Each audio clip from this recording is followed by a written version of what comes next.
ಸ್ನೇಹಿತರೆ ಎಲ್ಲರಿಗೂ ನಮಸ್ಕಾರ. ಗೃಹಲಕ್ಷ್ಮಿ ಯೋಜನೆಯ 2,000 ರೂಪಾಯಿ ಇನ್ಮುಂದೆ ಎಲ್ಲರಿಗೂ ಸಿಗೋದಿಲ್ವಾ? ಗೃಹಲಕ್ಷ್ಮಿ ಮತ್ತೆ ಗೃಹ ಜ್ಯೋತಿ ಯೋಜನೆ ಸ್ವತಃ ಕೈ ಬಿಡಬೇಕು ಅಂತ ಸರ್ಕಾರ ಹೇಳಿದ್ದು ಯಾಕೆ ಅಂದ್ರೆ ಸ್ವತಃ ತ್ಯಜಿಸಬೇಕು ಅಂತ ಸರ್ಕಾರ ಹೇಳಿದ್ದು ಯಾಕೆ?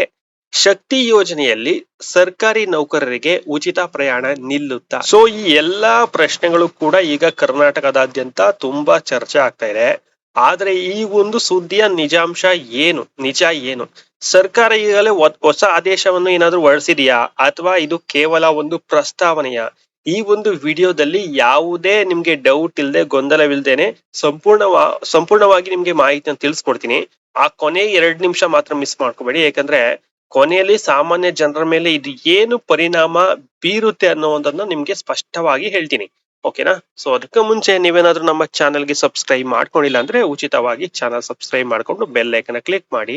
ವಿಡಿಯೋ ಇನ್ಫಾರ್ಮೇಶನ್ ಅಂತ ಅನ್ಸಿದ್ರೆ ಒಂದು ಲೈಕ್ ಅನ್ನ ಕೊಡಬಹುದು. ಓಕೆ ಸ್ನೇಹಿತರೆ, ಮೊದಲನೇದಾಗಿ ಒಂದು ವಿಷಯ ನಿಮ್ಗೆ ಸ್ಪಷ್ಟವಾಗಿ ಗೊತ್ತಿರಲಿ.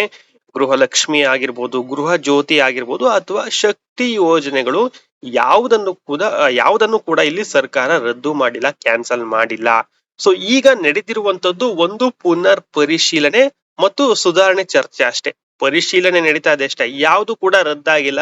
ನಿಮ್ಗೆ ಹಣ ಬಂದಿಲ್ಲ ಅಥವಾ ಕರೆಂಟ್ ಸಿಗೋದಿಲ್ಲ ಉಚಿತವಾಗಿ, ಶಕ್ತಿ ಯೋಜನೆ ರದ್ದಾಗುತ್ತೆ, ಯಾವುದು ಕೂಡ ನಿಜ ಅಲ್ಲ. ಎಲ್ಲರೂ ಕೂಡ ಪುನರ್ ಪರಿಶೀಲನೆ ನಡೀತಾ ಇದೆ. ಇನ್ನು ಕೂಡ ಸರ್ಕಾರ ಯಾವುದೇ ಅಧಿಕೃತ ಆದೇಶಕ್ಕೆ, ಅಂತಿಮ ತೀರ್ಮಾನಕ್ಕೆ ಬಂದಿಲ್ಲ. ಈ ಚರ್ಚೆ ಹಿಂದಿರುವ ಕಾರಣವನ್ನು ತಿಳಿದ್ರೆ ಸೊ ನಿಮ್ಗೆ ಕಂಪ್ಲೀಟ್ ಆಗಿರುವಂತ ವಿಷಯ ಸಂಪೂರ್ಣವಾಗಿ ಅರ್ಥ ಆಗುತ್ತೆ. ಏನು? ಕೆಲ ವರ್ಷಗಳ ಹಿಂದೆ ಪ್ರಧಾನಿ ನರೇಂದ್ರ ಮೋದಿ ಅವರು ದೇಶದ ಜನತೆಗೆ ಒಂದು ಮನವಿಯನ್ನ ಮಾಡಿದ್ರು. ಸೊ LPG ಸಬ್ಸಿಡಿ ಅಗತ್ಯ ಇಲ್ದಂತವ್ರು ಸ್ವಯಂ ಪ್ರೇರಿತರಾಗಿ ತ್ಯಜಿಸಬಹುದು ಅಂತ ಒಂದು ಕಾರ್ಯನ ಕೊಟ್ಟಿರ್ತಾರೆ ನರೇಂದ್ರ ಮೋದಿ ಅವರು. ಸೊ ಅದರಂತೆ ಅನೇಕ ಜನರು ಕೂಡ ಆ ಒಂದು ಮನವಿಗೆ ಸ್ಪಂದಿಸಿ ಸಬ್ಸಿಡಿಯನ್ನ ಸ್ವಯಂ ಪ್ರೇರಿತವಾಗಿ ಬಿಟ್ಟಿದ್ರು. ಈಗ ಕರ್ನಾಟಕ ಸರ್ಕಾರ ಕೂಡ ಅದೇ ರೀತಿಯಾದಂತಹ ಮಾದರಿಯನ್ನ ಪರಿಗಣಿಸುತ್ತಿದೆ ಅಂತ ಹೇಳ್ತಿದ್ದಾರೆ. ಅಂದ್ರೆ ಅದೇ ರೀತಿಯಾದಂತಹ ಮಾದರಿಯನ್ನು ತರಬೇಕು ಅಂತ ಇಲ್ಲಿ ಚರ್ಚೆ ಮಾಡ್ತಾ ಇದ್ದಾರೆ. ಅಂದ್ರೆ ಯೋಜನೆ ನಿಜವಾಗಿಯೂ ಅಗತ್ಯ ಇಲ್ದಂತವ್ರಿಗೆ ಸ್ವಯಂ ಪ್ರೇರಿತರಾಗಿ ತ್ಯಜಿಸಬಹುದು. ಅಂದ್ರೆ ಅವ್ರ ಇನ್ಕಮ್ ಚೆನ್ನಾಗಿದೆ, ತುಂಬಾ ದುಡ್ಡಲ್ಲಿ ಚೆನ್ನಾಗಿದ್ದಾರೆ, ಸೊ ಅವ್ರಿಗೇನು ಅವಶ್ಯಕತೆ ಇಲ್ಲ ಅಂದ್ರೆ ಸ್ವಯಂ ಪ್ರೇರಿತವಾಗಿ ಗಿವ್ ಇಟ್ ಅಪ್ ಮಾಡ್ಬೋದು, ಅಂದ್ರೆ ತ್ಯಜಿಸಬಹುದು. ಸೊ ಆ ರೀತಿಯಾಗಿರುವಂತ ಒಂದು ಅವಕಾಶವನ್ನ ಕೊಡೋದಕ್ಕೆ ಸರ್ಕಾರ ಇಲ್ಲಿ ಮುಂದಾಗ್ತಿದೆ ಅಂದ್ರೆ ಅದ್ರ ಬಗ್ಗೆ ಚರ್ಚೆ ಮಾಡ್ತಾ ಇದೆ ಅಂತ ಹೇಳ್ತಿರುವಂತದ್ದು. ಸೊ ಹಾಗಾದ್ರೆ ಯಾವ ಯಾವ ಯೋಜನೆಗಳು ಚರ್ಚೆಯಲ್ಲಿವೆ ಅನ್ನೋದನ್ನ ಈಗ ನೋಡ್ತಾ ಹೋಗೋಣ. ಮೊದಲನೇದಾಗಿ ಗೃಹಲಕ್ಷ್ಮಿ ಯೋಜನೆ, ಎರಡನೇದಾಗಿ ಗೃಹ ಜ್ಯೋತಿ ಯೋಜನೆ, ಮೂರನೇದಾಗಿ ಶಕ್ತಿ ಯೋಜನೆ ಅಂದ್ರೆ ಫ್ರೀ ಬಸ್ ಸ್ಕೀಮ್. ಸೊ ಇಂಧನ ಮತ್ತು ಮಹಿಳಾ ಮತ್ತು ಮಕ್ಕಳ ಅಭಿವೃದ್ಧಿ ಇಲಾಖೆಗಳ ಮುಖ್ಯಸ್ಥರಿಗೆ ಈ ಒಂದು ಕುರಿತು ವರದಿಯನ್ನು ಸಲ್ಲಿಸುವಂತೆ ಸೂಚಿಸಲಾಗಿದೆ ಅಂತ ಹೇಳ್ತಾ ಇದ್ದಾರೆ. ಸರ್ಕಾರದ ಮುಖ್ಯ ಉದ್ದೇಶ ಏನು ಅಂತ ನೋಡೋದಾದ್ರೆ ನೋಡಿ, ಒಂದೇ ಮಾತಿನಲ್ಲಿ ಹೇಳ್ಬೇಕಂದ್ರೆ ಅರ್ಹರಿಗೆ ಲಾಭವನ್ನು ತಲುಪಬೇಕು, ಅನರ್ಹರಿಗೆ ಹೋಗ್ಬಾರ್ದು ಅನ್ನುವಂತ ಉದ್ದೇಶ ಅಂತ ಇಲ್ಲಿ ಹೇಳ್ತಿರುವಂತದ್ದು ಸರ್ಕಾರ. ಸೊ ಗೃಹಲಕ್ಷ್ಮಿ ಯೋಜನೆಯಲ್ಲಿ ಕೆಲವರು ಅನರ್ಹರು ಹಣ ಪಡೆದಿರುವಂತಹ ಆರೋಪಗಳಿವೆ. ಅದು ನಿಮಗೂ ಕೂಡ ಗೊತ್ತು, ಈ ತುಂಬಾ ಚರ್ಚೆ ನಡೀತಾ ಇದೆ. ಕೆಲ ವರದಿಗಳ ಪ್ರಕಾರ ಕೋಟ್ಯಾಂತರ ರೂಪಾಯಿ ಅನರ್ಹರ ಪಾಲಾಗಿರುವಂತಹ ಸಾಧ್ಯತೆ ಬಗ್ಗೆ ಸರ್ಕಾರ ಪರಿಶೀಲನೆ ನಡೆಸ್ತಾ ಇದೆ. ಸೊ ಇದನ್ನ ತಡೆಯೋದಕ್ಕೆ ಸುಧಾರಣಾ ಕ್ರಮಗಳ ಬಗ್ಗೆ ಚರ್ಚೆ ನಡೀತಾ ಇದೆ. ಈಗಲೂ ಕೂಡ ಚರ್ಚೆ ನಡೀತಾ ಇದೆ, ಆದ್ರೆ ಯಾವುದು ಕೂಡ ಫೈನಲ್ ಅಂತಿಮ ತೀರ್ಮಾನಕ್ಕೆ ಬಂದಿಲ್ಲ. ಸೊ ಅದರ ಜೊತೆಗೆ ಗೃಹ ಜ್ಯೋತಿ ಯೋಜನೆಯಲ್ಲೂ ಕೂಡ ಇದೇ ಪರಿಸ್ಥಿತಿ ಇರುವಂತದ್ದು. ಸುಮಾರು 1.6 ಕೋಟಿ ವಿದ್ಯುತ್ ಗ್ರಾಹಕರು ಈ ಒಂದು ಯೋಜನೆಯ ಲಾಭವನ್ನ ಪಡಿತಾರೆ. ಅಂದ್ರೆ 1.6 ಕುಟುಂಬಗಳು ಉಚಿತ ವಿದ್ಯುತ್ ಅನ್ನ ಪಡಿತಾ ಇರುವಂತದ್ದು. ಆದ್ರೆ ಕೆಲವು ಕಡೆಗಳಲ್ಲಿ ಗೃಹ ಬಳಕೆಯ ಹೆಸರಿನಲ್ಲಿ ವಾಣಿಜ್ಯ ಬಳಕೆಗೂ ವಿದ್ಯುತ್ ಅನ್ನ ಬಳಕೆಯನ್ನ ಮಾಡ್ತಿದ್ದಾರೆ. ಅಂದ್ರೆ ಒಂದೇ ಮನೆಯಲ್ಲಿರುವಂತಹ ಏನು ರೆಂಟ್ ಶಾಪ್ ಇರುತ್ತೆ, ಆ ಶಾಪ್ ಕೂಡ ಮನೆ ಕರೆಂಟ್ ನ ಯೂಸ್ ಮಾಡ್ತಿರಂತ ಈ ರೀತಿಯಾಗಿರುವಂತಹ ಆರೋಪಗಳು ಬಂದಿರುವಂತದ್ದು. ಸೊ ಇದು ಸರ್ಕಾರ ಕೂಡ ಇದರ ಬಗ್ಗೆ ಒಂದು ಗಮನ ಹರಿಸಿರುವಂತದ್ದು, ಪರಿಶೀಲನೆ ಕೂಡ ಮಾಡ್ತಾ ಇರುವಂತದ್ದು. ಸೊ ಇದೀಗ ಅತ್ಯಂತ ದೊಡ್ಡ ಚರ್ಚೆ ಏನಂದ್ರೆ ಗಿವ್ ಇಟ್ ಅಪ್ ಅಂದ್ರೆ ತ್ಯಜಿಸುವ ಆಯ್ಕೆಯಿಂದ ಸರ್ಕಾರಕ್ಕೆ ಎಷ್ಟು ಉಳಿತಾಯ ಆಗುತ್ತೆ. ಏನಾದ್ರೂ ಸ್ವಯಂ ಪ್ರೇರಿತರಾಗಿ ತ್ಯಜಿಸಿದ್ರೆ ಸರ್ಕಾರಕ್ಕೆ ಎಷ್ಟು ಉಪಯೋಗ ಆಗುತ್ತೆ ಅನ್ನೋದನ್ನ ಇಲ್ಲಿ ಲೆಕ್ಕಾಚಾರ ನೋಡೋಣ. ನೋಡಿ, ಗೃಹಲಕ್ಷ್ಮಿ ಯೋಜನೆಯಲ್ಲಿ ಸುಮಾರು 1.15 ಕೋಟಿ ಮಹಿಳೆಯರು ಲಾಭವನ್ನ ಪಡಿತಾ ಇದ್ದಾರೆ. ಟೋಟಲ್ ಆಗಿ 1.15 ಅಂದ್ರೆ 1,15,00,000 ಮಹಿಳೆಯರು ಲಾಭವನ್ನ ಪಡಿತಾ ಇದ್ದಾರೆ ಗೃಹಲಕ್ಷ್ಮಿ ಯೋಜನೆ ಅಡಿಯಲ್ಲಿ.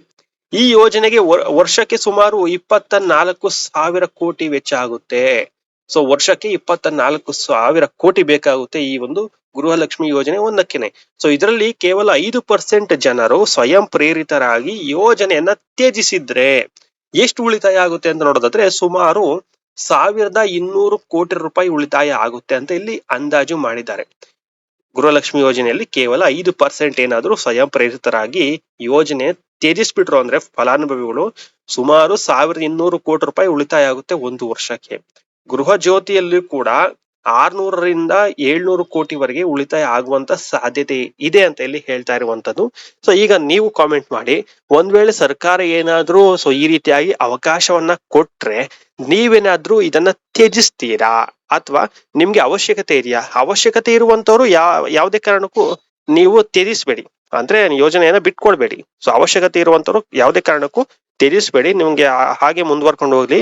ಸೊ ನಿಮ್ಗೆ ಏನಾದ್ರು ಒಂದು ಇನ್ಕಮ್ ಚೆನ್ನಾಗಿದ್ದು ಸೊ ನಮ್ಗೆ ಬೇಡ ಅಂತ ನೀವೇನಾದ್ರೂ ಇದ್ರೆ ನೀವು ತ್ಯಜಿಸ್ತೀರಾ ಇಲ್ವಾ ಅಂತ ಕಾಮೆಂಟ್ ಮುಖಾಂತರ ತಿಳಿಸಿ. ಇನ್ನು ಶಕ್ತಿ ಯೋಜನೆ ಕಡೆ ಬಂದ್ರೆ ಶಕ್ತಿ ಯೋಜನೆ ಬಗ್ಗೆನೂ ಕೂಡ ಒಂದು ಪ್ರಮುಖವಾಗಿರುವಂತಹ ಚರ್ಚೆ ನಡೀತಾ ಇದೆ ಸರ್ಕಾರದ ಮಟ್ಟದಲ್ಲಿ. ಏನಂದ್ರೆ ಸರ್ಕಾರಿ ಅಧಿಕಾರಿಗಳು, ಸರ್ಕಾರಿ ನೌಕರರು ಮತ್ತು ಆದಾಯ ತೆರಿಗೆ ಪಾವತಿ ಮಾಡುವಂತವ್ರು ಇವರಿಗೂ ಕೂಡ ಉಚಿತ ಪ್ರಯಾಣ ಮುಂದುವರಿಸಬೇಕಾ ಬೇಡವಾ ಅನ್ನುವಂತಹ ಚರ್ಚೆ ನಡೀತಾ ಇದೆ.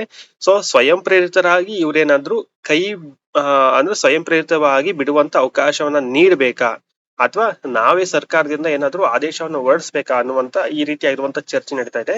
ಸೊ ಇದರಿಂದ ಭವಿಷ್ಯದಲ್ಲಿ ಅಗತ್ಯವಿರುವಂತಹ ಇತರ ವರ್ಗಗಳಿಗೆ, ಉದಾಹರಣೆಗೆ ಪುರುಷರಿಗೆ, ಅಂದ್ರೆ ಎಲ್ಲರಿಗೂ ಅಲ್ಲ, ಅವಶ್ಯಕತೆ ಇರುವಂತವರಿಗೆ ಅಂದ್ರೆ ಈ ಹಿರಿಯರಿಗೆ, ವಯಸ್ಸಾದಂತವರಿಗೆ, ಈ ಫಿಸಿಕಲಿ ಹ್ಯಾಂಡಿಕ್ಯಾಪ್ಟ್ ಪರ್ಸನ್ಗೆ ಅವರೆಲ್ಲರೂ ಕೂಡ ಏನಾದ್ರು ಉಚಿತ ಪ್ರಯಾಣವನ್ನ ಕೊಡಬಹುದಾ, ಇದರಿಂದ ಸಾಧ್ಯ ಆಗುತ್ತಾ ಅನ್ನುವಂತ ಒಂದು ಚರ್ಚೆ ನಡೀತಾ ಇದೆ. ಇದರ ಬಗ್ಗೆ ಸರ್ಕಾರ ಏನು ತೀರ್ಮಾನವನ್ನ ತಗೊಳುತ್ತೆ ಅನ್ನುವಂಥದ್ದನ್ನ ವೇಟ್ ಮಾಡಿ ನೋಡೋಣ.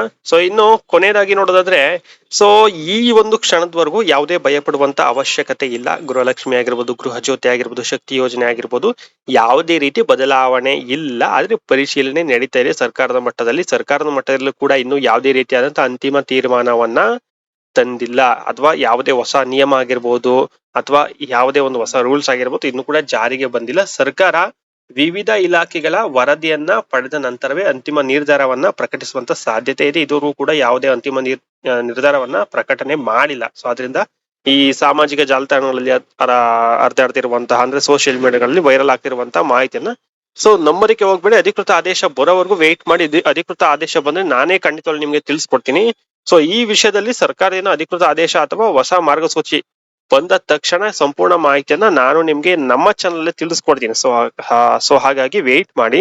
ಸೊ ಈ ವಿಡಿಯೋ ನಿಮ್ಗೆ ಉಪಯೋಗ ಅಂತ ಅನ್ಸಿದ್ರೆ ದಯವಿಟ್ಟು ಕಾಮೆಂಟ್ ಮಾಡಿ ಏನು ಉಪಯೋಗ ಆಯ್ತಾ ಇಲ್ವಾ ಅಂತ, ಮತ್ತೆ ಲೈಕ್ ಮಾಡಿ, ಮತ್ತೆ ಶೇರ್ ಮಾಡಿ. ನೆಕ್ಸ್ಟ್ ವಿಡಿಯೋದಲ್ಲಿ ಸಿಗೋಣ. Thank you for watching.